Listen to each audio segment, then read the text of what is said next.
Assalamualaikum warahmatullahi wabarakatuh. Kita berjumpa lagi dalam mata kuliah perpindahan panas. Kali ini kita masuk ke pertemuan yang ke-11. Nah, di pertemuan ke-11 ini kita akan membahas perpindahan panas pada alat penguap. Ya, perpindahan panas pada alat penguap ini mencakup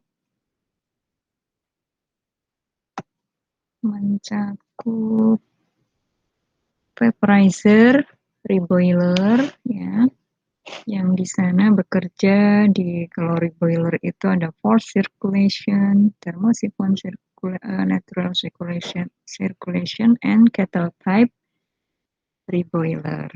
Nah,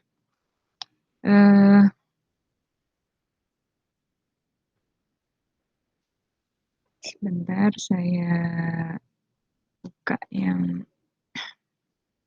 satunya.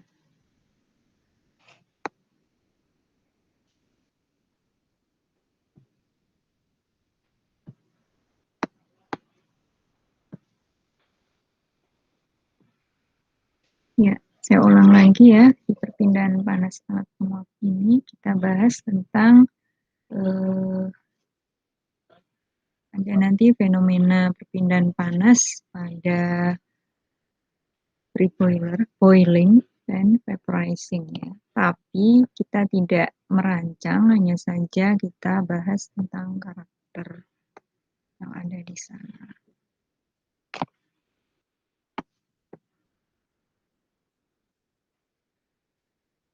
Ya, di sini perpindahan panas pada alat penguap ini termasuk alat penguap vaporizer dan reboiler ya.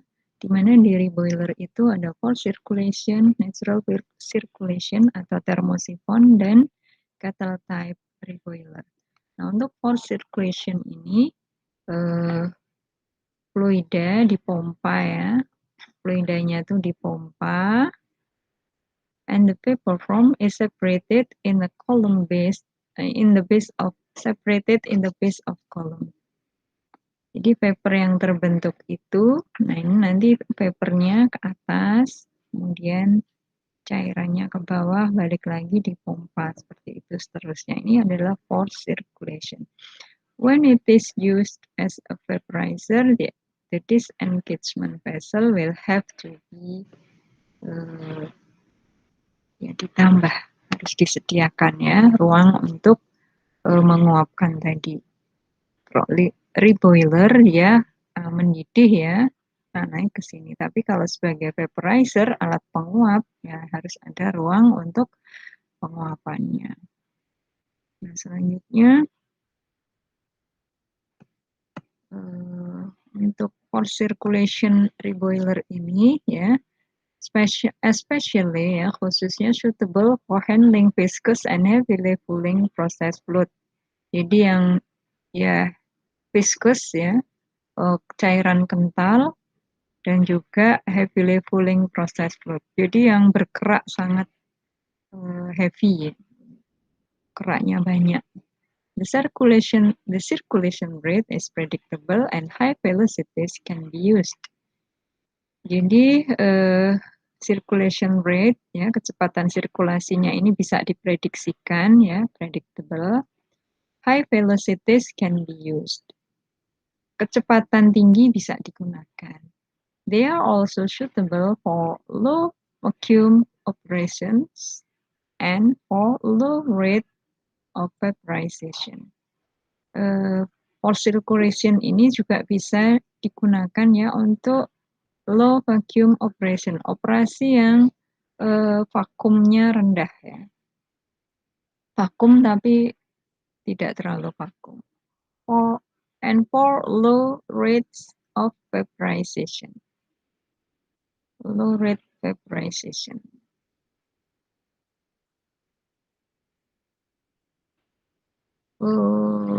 Okay. Low vacuum operation and for low rates vaporization. Jadi yang penguapannya juga, kecepatan penguapannya juga rendah.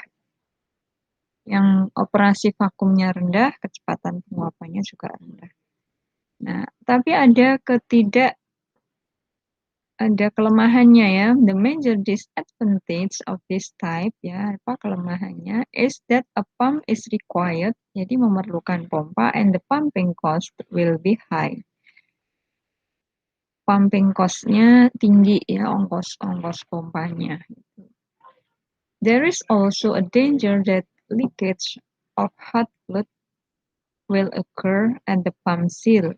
Jadi dia juga bahaya kalau ada kebocoran ya yang disebabkan oleh fluida panas ya, yang dia akan muncul pada seal pompanya ya. Di pompa itu kan ada sealnya ya, tempat-tempat yang bergerak ya, ada rotor yang bergerak, ada sealnya. Nah di situ rawan terhadap kebocoran ya kalau yang bekerja adalah fluida panas. Ya jelas ya karena vaporizer di boiler fluidanya panas. Nah, di situ rawan bocor untuk sealnya. Gained rotor types pump can be specified to avoid the possibility of leakage. Ya, solusinya pakai rotor yang gained ya. Yang enggak, kalau seal ini kan tipenya ada kayak karetnya gitu. Nah, kalau gantinya adalah gain rotor type. Kemudian kita bahas selanjutnya untuk reboiler tipe termosifon. Ya, termosifon itu di sini kalau di bawah kolom menara distilasi. Nah, termosifon dipasangnya lebih bawah dari kolom dasar kolomnya. Kenapa? Karena dia memakai natural circulation ya, sirkulasi natural. Jadi ada gaya gravitasi yang diperlukan sehingga letak juga akan sangat menentukan. The liquid circulation through the exchanger is maintained by the difference intensity between two-phase mixture of vapor and liquid in the exchanger and the single-phase liquid in the base of the column. Ya, jadi seperti itu ya. Bergantung pada densitas ya. Perbedaan densitas antara dua fase ya. Nah, letaknya pun harus diperhitungkan. As with the force circulation type, a disengagement vessel will be needed if this type is used as a vaporizer. Jadi as a vaporizer. Jadi dia juga butuh ruang tambahan kalau digunakan sebagai vaporizer. Sama seperti force circulation type. Nah, thermosiphon reboiler ini are the most economical type for the most applications, but are not suitable for high viscosity fluids or high vacuum operation. Jadi ini cocok ya, paling ekonomis ya, paling ekonomis, aplikasi yang paling ekonomis, tetapi tidak cocok untuk fluida yang viskositasnya tinggi atau operasi yang vakumnya tinggi, maksudnya sangat vakum gitu ya, itu nggak cocok. They wouldn't normally be specified for pressures below 0.3 bar. Jadi yang di bawah ya nggak bisa ya. Yang secara normal nggak bisa untuk tekanan di bawah 0,3 bar.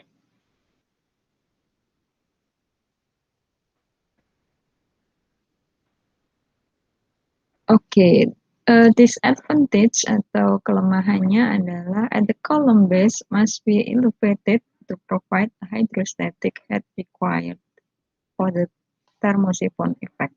Jadi dia butuh elevasi, butuh butuh tempat ya, butuh tempat yang disediakan untuk beda posisi supaya tekanan hidrostatiknya jalan karena membutuhkan tekanan hidrostatik untuk mengalirkan fluida tersebut. This will increase the cost of the column supporting structure. Nah, ini akan meningkatkan supporting ya, struktur supporting kolomnya gitu. Butuh dana tambahan untuk supporting kolomnya, strukturnya, untuk structure. Horizontal reboilers require less headroom than vertical, but have more complex pipework. Nah, untuk horizontal reboiler itu memerlukan headroom yang lebih sedikit ya, tetapi dibanding dengan vertikal ya, tetapi pemipaannya lebih kompleks. Ya, pemipaannya lebih kompleks gitu. Kemudian lebih kompleks dibanding dengan vertikal maksudnya. Gitu. Kemudian horizontal exchanger. Ya, horizontal exchanger are more easily maintained than vertical. Ya, ya lebih mudah maintenance-nya. Than vertical, as tube bundle can be more easily withdrawn. Ya, karena rangkaian pipanya itu lebih mudah untuk dipindahkan. Kemudian yang kettle type ya. Kettle type yang dipasang eksternal, boiling takes place on tubes immersed in a pool of liquid. Jadi ini yang nanti tipe boilingnya pool boiling ya. There is no circulation of liquid through the exchanger. Nggak ada sirkulasi dari cairannya ya. This type is also more correctly called a submerged bundle reboiler. Jadi terendam ya, terendam. Submerged bundle reboiler. Ya terendam. Karena itu tentunya butuh volume yang lebih ya untuk merendam itu. In some application, nah ini pada beberapa aplikasi dia diletakkan di dalam menara. It is possible to accommodate the bundle in the base of the column, pada dasar menara ya, seperti gambar ini. Nah, ini saving the cost of exchanger shell. Jadi mengurangi biaya cell of exchangernya itu. Kan tadi kalau yang external type dia butuh shell. Nah, ini selnya nggak perlu kalau ditanam di dalam dasar menara distilasi. Nah, kettle reboilers have lower heat transfer coefficients. Dia mempunyai koefisien transfer panas yang lebih rendah dibanding dengan other type. As there is no liquid circulation, karena nggak ada cairan yang bersirkulasi. They are not suitable for cooling materials and have high residence time. Tidak cocok untuk bahan yang berkerak ya, karena diem aja gitu, nggak bergerak. Jadi nanti keraknya kalau bahannya bergerak ya cepet kotor ya, cepat kotor. Beda dengan yang sirkulasi. And have a high residence time. Punya residence time yang tinggi ya, karena lidahnya nggak bergerak. They are generally more expensive than an equivalent thermosiphon type, and as a larger shell is needed. But if the chute is such that the bundle can be installed in the column base, the cost will be competitive with the other types. Jadi kalau dibanding thermosifon ya, untuk kettle yang pakai shell itu lebih mahal ya, karena volume yang dibutuhkan juga lebih besar untuk tugas yang sama. Tetapi kalau dipasang di dalam menara distilasi ya, di dalam kolom, nah itu kompetitif dibanding dengan yang lain ya, bisa lebih kompetitif. They are often used as vaporizers. As a separate vapor liquid disengagement vessel is not needed. They are suitable for vacuum operation and for high rates for vaporization. Up to 80% of the liquid. Jadi dia bisa ya untuk vakum ya, Dan untuk yang kecepatannya tinggi, kecepatan penguapan tinggi bisa sampai 80% dari umpannya. Gitu. Nah, sekarang kita bahas selanjutnya untuk estimasi atau perkiraan koefisien transfer panas pendidihannya. Ya. Boiling heat transfer coefficient. Nah, ada pool boiling, ya. Ada convective boiling. Pool boiling itu kayak kolam tadi yang dipakai di kettle type reboiler atau jacketed vessel. Jadi yang ada cairan yang menggenang itu tipenya pool boiling. Nah, untuk convective boiling ini muncul pada vaporizing fluid is flowing over the heated surface. Dia mengalir, fluida yang teruapkan itu mengalir ya melalui permukaan yang dipanaskan ya. And heat transfer takes place both by forced convection and nucleate boiling. Ada nucleate boiling, boilingnya nucleate ya, titik-titik itu. Kemudian forced convection ya, ada konveksi paksanya. As in forced circulation or thermosiphon reboiler. Jadi ada 3 tipe tadi. Yang satu tipe itu pendidihannya pool boiling, yang 2 tipe convective boiling ya. Oke. Selanjutnya untuk pool boiling kita pakai persamaan 1262. Ini saya langsung saja biar cepat ya. Nanti simbol-simbolnya apa bisa dibaca di slide-nya ya. Oke, ikuti saja. Kemudian 1263 1263 ini pakai reduced pressure ya. Pakai reduced pressure ngitungnya. Ya, nanti Anda langsung terapkan saja. Nanti ada contohnya ya. Ada contohnya nanti. Jadi 1263 itu boiling single fluid component. Ya, untuk single komponen ya. For mixture, the equation will generally be lower than that predicted by this equation. Kalau untuk campuran nanti angkanya akan lebih kecil hasilnya daripada yang single ya, single campuran. Kemudian ada heat flux yang kritis, critical heat flux-nya kita pakai persamaan 1264.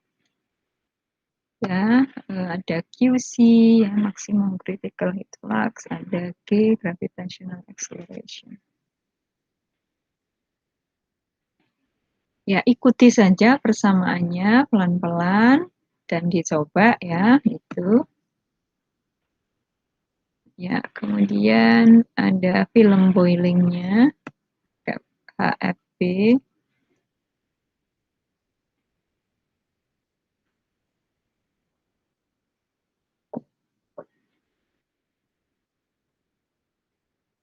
Oh, kalau film boiling itu untuk to operate ya, it must be emphasized that process reboilers and vaporizers will always be designed to operate in the nucleate boiling region.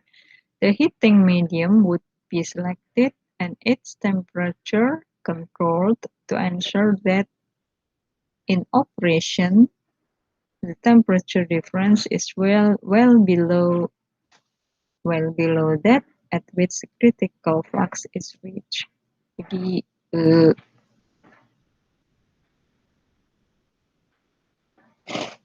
ya kalau film boiling ini controlled by conduction through the film of vapor ya, ini ada persamaan untuk prediksinya. Jadi semua alat kan memang didesain untuk itu ya, untuk bisa dikontrol ya. Boiling heat transfer coefficient, film boiling. Tadi kan ada pool boiling persamaan 12, 62, 63, 64, 65 gitu. Ya, nanti kita lihat penggunaannya.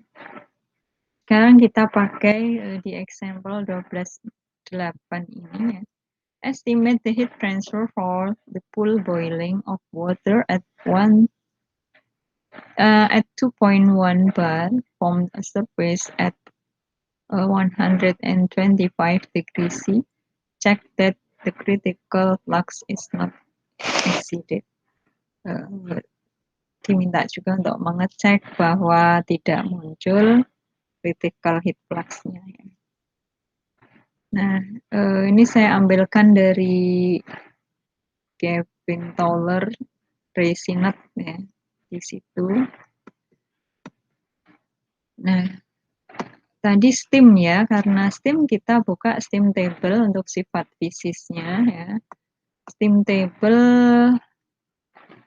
kalau 2,1 bar, nah, saturation temperature-nya berapa? 121,8. Jadi nanti kalau barnya beda, tekanannya beda, ya TS-nya juga beda ya.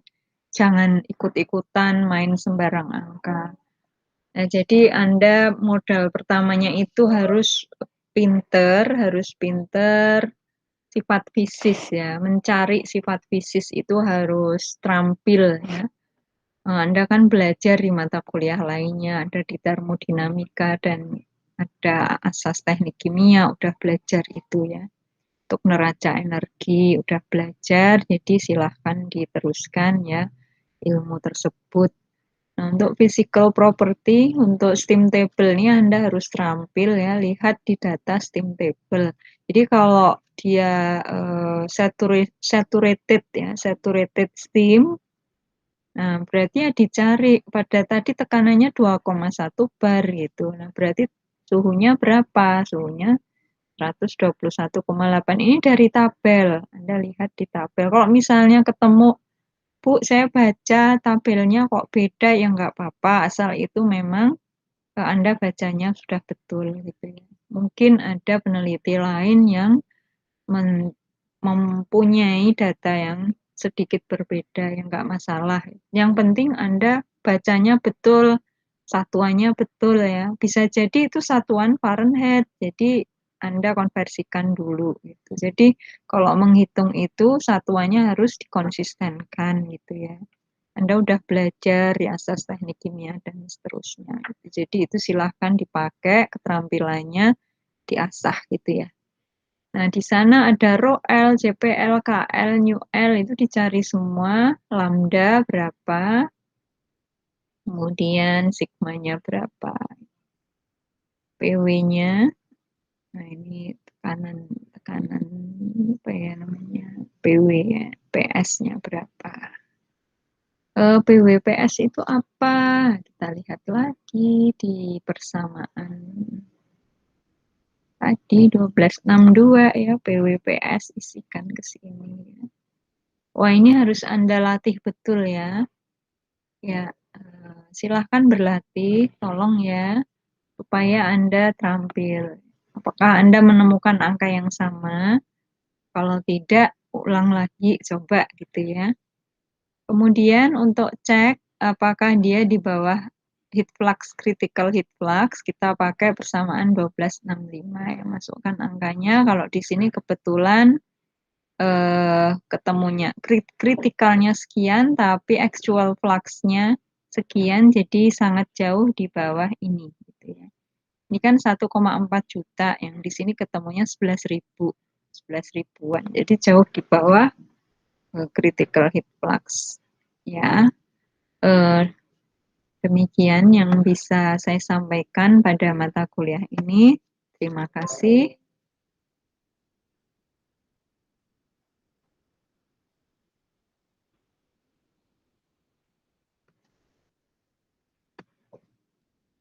Assalamualaikum warahmatullahi wabarakatuh. Selamat belajar.